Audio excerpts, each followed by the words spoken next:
Waalaikumsalam warahmatullahi. Bagaimana kabarnya anak-anak? Alhamdulillah baik, Bu. Alhamdulillah. Hari ini kita akan belajar Al-Quran, Al-Quran, hadis. Ya, Al-Quran hadis. Pelajaran yang keberapa artinya? Yang kelima, Bu. Yang kelima. Yang ketiga. Yang ketiga. Satu yang bilang yang yang keberapa? Ayo. Yang kedua. Iya, bagus. Yang kedua. Yang kedua. Nah, sekarang sebelum kita masuk pada pelajaran, silahkan kita berdoa dulu untuk mengambil berkahnya. Mudah-mudahan pelajaran kita hari ini bisa berjalan dengan lancar. Amin. Berdoa dimulai. Bismillahirrahmanirrahim. Rabbi zidni ilma warzuqni fahma birahmatika ya arhamar rahimin. Amin. Sekarang Ibu absen dulu ya. Ya, Bu. Kira-kira hari ini hadir semua enggak? Enggak, Bu. Enggak. Ada berapa orang yang hadir hari ini? Satu. Satu. Ibu absen dulu. Uswatun Kamilah? Enggak hadir, sakit, Bu. Sakit? Ya. Sakit apa dia? Enggak tahu. Katanya itu demam. Oh, demam. Udah dijenguk belum? Belum. Belum. Nanti dijenguk ya kalau ada kesempatan. Kalau misalnya cuma demam ya. Ya, Bu. Uswatun Hasanah? Hadir. Hadir. Wahinul? Hadir. Hadir. Rosyanti? Hadir. Hadir. Jimmy? Hadir. Hadir. Nah, berarti cuma ada satu orang yang hadir ya hari ini ya. Ya, Bu. Nah, nanti kalau kalian menjenguknya silahkan kalian ceritakan tentang pelajaran hari ini ya. Kalau misalnya dia bertanya ya. Ya, Nah, Bu. kemarin kita sudah belajar bab 1 tentang Al-Quran. Itu tentang pengertian Al-Quran ya. Coba sekarang kalian buka dulu bukunya sebelum kita masuk kepada materi ya. Silakan kalian buka pada halaman 35. Sebelum kepada materi, Ibu masih mau mengingatkan pelajaran kita kemarin. Bab 1 itu tentang pengertian Al-Quran. Ada yang masih ingat tentang pengertian Al-Quran? Al-Quran itu merupakan sumber pokok ajaran Islam. Sumber pokok ajaran Islam, ya betul. Itu secara garis besarnya ya. Kalau secara khususnya Al-Quran itu merupakan Kitab suci. ya kitab suci. Al-Quran. Kitab suci umat Islam. Iya, bagus. Kitab suci umat Islam. Karena dia merupakan mukjizatnya Nabi Muhammad Sallallahu Alaihi Wasallam. Kita belajar pelajaran atau materi baru tentang kedudukan, tujuan dan fungsi Al-Quran. Itu pada halaman 36 ya. Silahkan dibuka. Kalian lihat gambar di depan ya. Sebelum kita mulai, kita ucap dulu dengan mengucap basmalah. Bismillahirrahmanirrahim. Nah, sekarang perhatikan gambar di depan. Ada gambar apa-apa saja di sini? Bisa kalian pahami? Yang pertama gambar tentang Orang belajar mengaji. orang belajar mengaji, ya bisa perkumpulan atau TPA. Yang kedua gambar Musafir, bukan, Bu? musafir, bisa. Ini gambar pada Pasir. padang pasir pada zaman dahulu. Ya, pada zaman sahabat Rasulullah. Ini gambar tentang Pertimbangan amal. pertimbangan amal, bisa jadi karena di sini ada timbangan, di sampingnya ada Al-Quran. Nah, gambar keempat ada tentang Jual beli. Yang terakhir ada gambar apa ini kira-kira yang bisa kalian pahami dari gambar ini? Tentang apa? Menjunjung tinggi ilmu Al-Quran. Bisa, bagus. Menjunjung tinggi Al-Quran. Ya, bisa jadi. Nah, ini gambar-gambar yang nantinya akan Ibu jelaskan yang kaitannya dengan pelajaran kita hari ini. Semuanya terkait dengan Al-Qur'an. Bisa dipahami sedikit di situ? Bisa.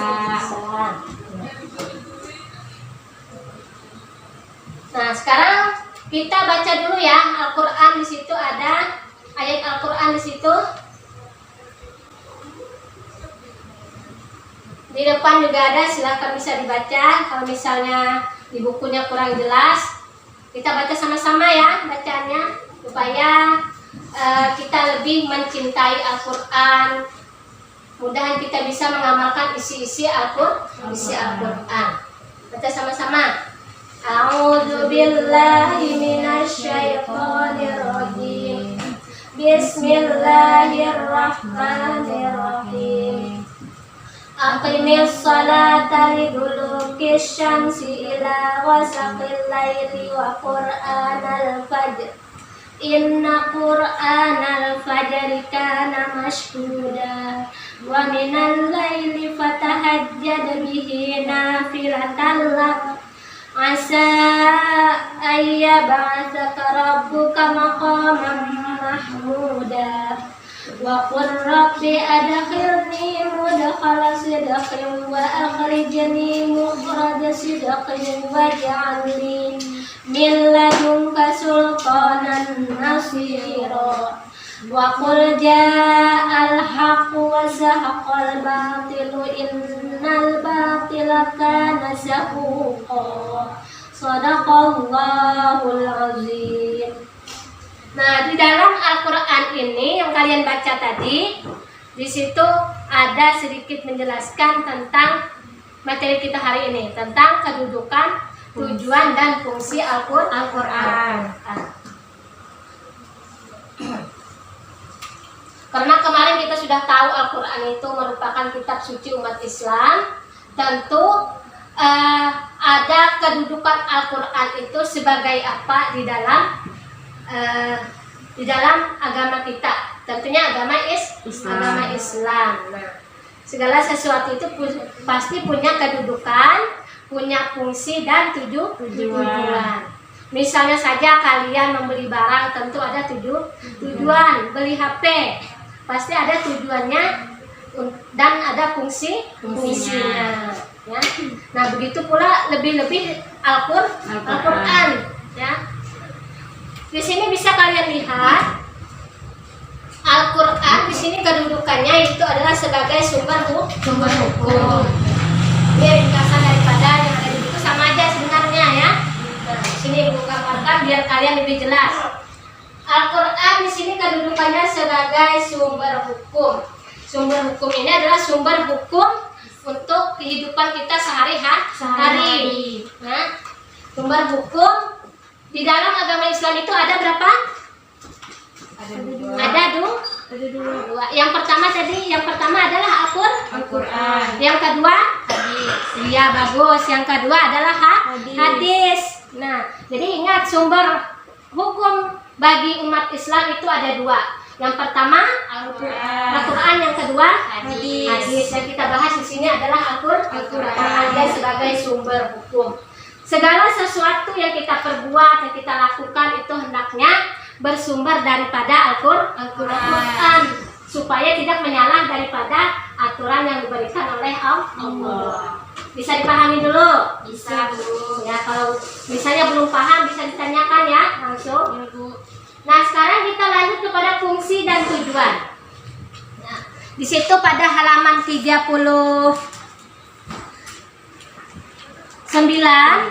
dapat bukunya? Dapat, Bu. Materinya di situ halaman 39? Sudah, Bu. Ya. Halaman 39 silahkan Wahinul dibaca. Tujuannya yang pertama itu apa? Tujuan dan fungsi diturunkannya Al-Qur'an oleh Allah adalah sebagai berikut. Yang pertama, Al-Qur'an sebagai petunjuk bagi manusia. Ya. Al-Qur'an yang pertama sebagai petunjuk bagi manusia. Kalian menggunakan laptop sebelumnya belum tahu kan? Ya, Nah, belum. pasti ada petunjuknya. Petunjuknya bisa berupa dari Kertas, Dari kertas yang di dalamnya ada petunjuk cara penggunaan. iya, ada petunjuk cara penggunaannya. Begitu juga dengan Al-Quran, di dalamnya berisi petunjuk, tetapi petunjuknya untuk petunjuk kehidupan bagi manusia. Ya lebih besar lagi penggunaannya ya. Nah itu yang pertama. Yang kedua, silakan Rosi. Yang kedua sebagai apa Rosi? Al-Quran sebagai sumber pokok ajaran Islam. Al-Quran sebagai pokok ajaran Islam. Ini ada keterkaitan di sini ya. Keterkaitannya dengan sumber hukum. Fungsinya itu sebagai sumber pokok ajaran Islam. Jadi digunakan Al-Quran itu sebagai pedoman kita ya, sebagai acuan kita di dalam melaksanakan kegiatan sehari-hari ya. Mau sholat, lihat tata caranya di dalam Al-Quran. Mau mandi, mau berpakaian, semuanya ada di dalam Al-Quran. Diajarkan, tinggal kita mempelajarinya lagi ya. Itu yang kedua, sumbernya ya. Jadi apa-apa yang kita apa yang kita laksanakan itu silakan diambil dari sumbernya, itu Al-Quran. Nah yang ketiga, silakan Uswatun Kamilah dibaca. Al-Quran sebagai peringatan dan pelajaran. Ya, Al-Quran sebagai peringatan dan pelajaran. Ya. Di dalam Al-Quran itu banyak terdapat kisah-kisah pada zaman dahulu. Nah, kisah-kisah itu memberikan kita peringatan dan pelajaran. Kira-kira peringatan apa yang diberikan Allah kepada kita? Misalnya dari kisah Nabi Nuh. Nah, itu ada peringatan apa yang diberikan kepada kita? Kita harus percaya bahwa yang Allah tuh ada, dan kita tuh harus kada boleh sombong dengan apa yang kita miliki semua, karena semuanya tuh sifatnya tuh sementara. Oh ya, bagus. Ada yang mau menambahkan lagi? Rosi mau menambahkan? Cerita-cerita yang ada di dalam Al-Quran itu kan tadi fungsinya sebagai peringatan dan pelajaran. Nah, dari kisah-kisah itu kita bisa mengambil hikmahnya. Contohnya dari kisah siapa? Kisah dari nabi-nabi siapa yang ada di dalam Al-Quran? Nabi Musa, ya. Tadi Nabi Nuh, ya. Yang banyak. Setiap kisah itu ada hikmahnya, pelajaran yang dapat kita ambil. Tadi kata Nabi Nuh kita tidak boleh berlaku sombong. Ya bagus. Kalau Nabi Musa, pelajarannya adalah kita sama juga tidak boleh sombong. Itu salah satunya ya. Tidak boleh mengaku sebagai Tuhan tadi. Karena Nabi Musa itu dengan Raja Fir'aun. Ya, karena kesombongannya akhirnya Raja Fir'aun ditenggelamkan di lautan. Nah, itu salah satu pelajaran bagi kita. Apabila kita sombong, maka kita akan diberi ganjaran oleh Allah. Nah, itu peringatan dan pelajaran di dalam Al-Quran. Apabila kita baik, maka kita akan mendapatkan mendapatkan pahala, akan mendapatkan keselamatan di dunia dan akhirat. Tetapi apabila kita buruk, maka kita akan mendapatkan balasan setimpal. Iya, bagus. Kita akan mendapatkan balasan yang setimpal. Itu fungsinya tadi daripada Al-Quran. Nah, sekarang pada kesimpulannya, materi kita hari ini adalah Rosi. Yang pertama, silakan disimpulkan Rosi. Kesimpulannya yang pertama tentang kedudukan Al-Quran itu sebagai sumber hukum. Iya, bagus. Itu kedudukannya sebagai sumber hukum. Kedudukan Al-Quran. Wahinul, tujuan dan fungsi Al-Quran, silakan. Tujuan dan fungsi Al-Quran itu ada 3. Yang pertama sebagai petunjuk bagi manusia. Ya.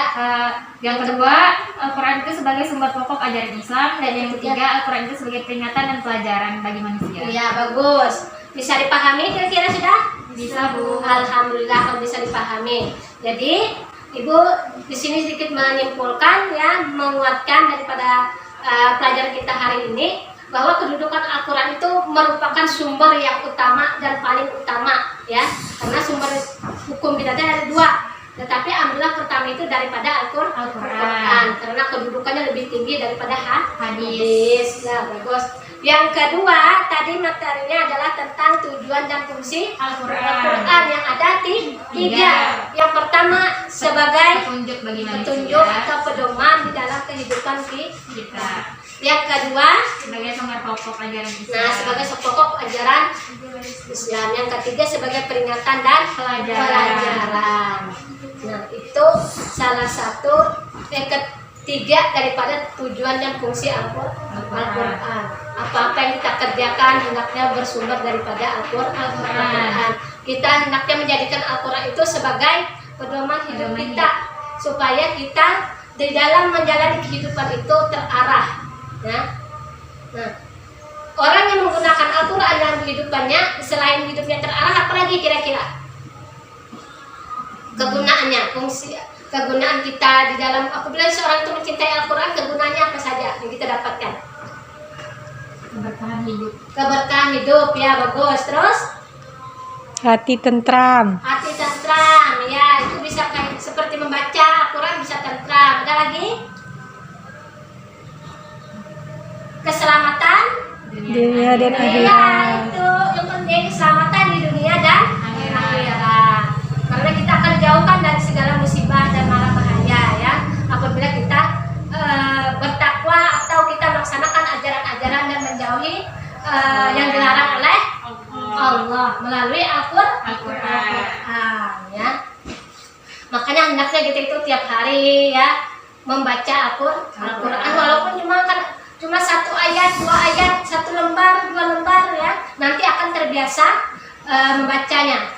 Semakin sering kita membaca, maka akan semakin cinta kita kepada Al-Quran. Nah. Ada yang ditanyakan dulu sebelum Ibu lanjutkan? Tidak ada, Bu. Rosi ada? Tidak ada. Semuanya suatu Jamila ada? Gak ada, Bu. Ada. Ibu kira sudah paham semua tentang materi ini? Sudah. Alhamdulillah, karena Ibu rasa ini materinya belum terlalu sulit, ya. Iya. Nah, sekarang kalian buka pada halaman 31 dan 32. Di situ ada penugasan, ya. Minggu depan silahkan dikumpul. Jadi kerjakan di rumah. Mulai hari ini silahkan dikerjakan, ya. Kerjakan di rumah. Nanti minggu depan kita bahas, ya. Yang pilihan ganda pada halaman 31, 32. Itu untuk menambah pengetahuan kalian kepada Al-Quran, ya. Nah, karena sudah jelas semuanya, sudah paham, ya, dan waktunya sudah selesai, waktu pembelajaran kita hari ini, ya. Marilah kita tutup pelajaran kita dengan mengucap hamdalah. Alhamdulillahirrahmanirrahim. Silakan berdoa dulu untuk menutupi pelajaran kita hari ini. Semoga pelajaran kita hari ini mendapat berkah dari Allah dan kita bisa melaksanakan semua ajaran-ajaran dan menjauhi larangan-larangan dari Allah. Amin. Bismillahirrahmanirrahim. Rabbana atina fid dunya hasanah wa fil akhirati hasanah wa qina adzabannar. Alhamdulillahirabbil alamin. Aku tutup dengan akhiran. Assalamualaikum warahmatullahi wabarakatuh. Waalaikumsalam warahmatullahi wabarakatuh.